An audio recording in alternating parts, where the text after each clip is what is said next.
And it's confusing, I think, for a lot of people, because they're like, why can I not get to that place that it seems like so many other people are at, this place of like happiness, and it doesn't really exist. Or it's just fleeting, or it's temporary. Fleeting. That's the other thing. This is the difference between pleasure and happiness.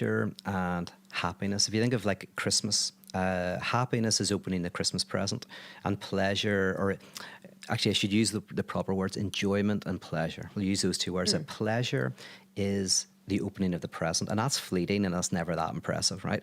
And the enjoyment is the waiting for the present.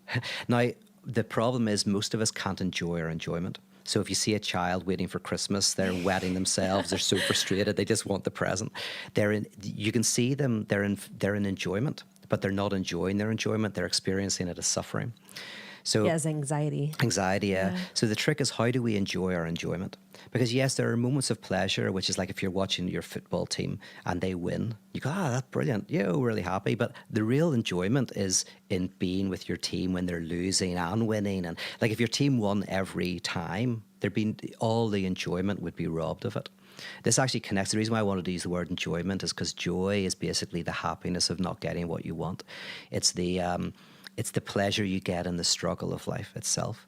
But in our society and in our subjectivity, we're always so focused on pleasure, the moment, when we can't enjoy the movement and the struggle itself. So a lot of it is just simply refocusing yourself and going, oh yeah, like I'm looking at houses to buy, and I think that I just want the house. But actually what I really enjoy is looking on the internet and going around the houses. Welcome to my life. Yes, they say. I'm still looking on Redfin every day. Yeah. Yeah. And that's where the real enjoyment is. Yeah. And so a lot of people realize, because there's two parts. There's what's called the object of desire, which is the house, and the object cause of desire, which is actually what gets in the way of you getting the house. So if you get the object of your desire, then you lose the object cause of your desire. So you no longer desire what you desire. So you have the house and you no longer want it. So the question is, so a lot of it is just going like, oh, I actually really do directly enjoy the looking online and doing all of that. And that very change of focus can actually help you enjoy your enjoyment.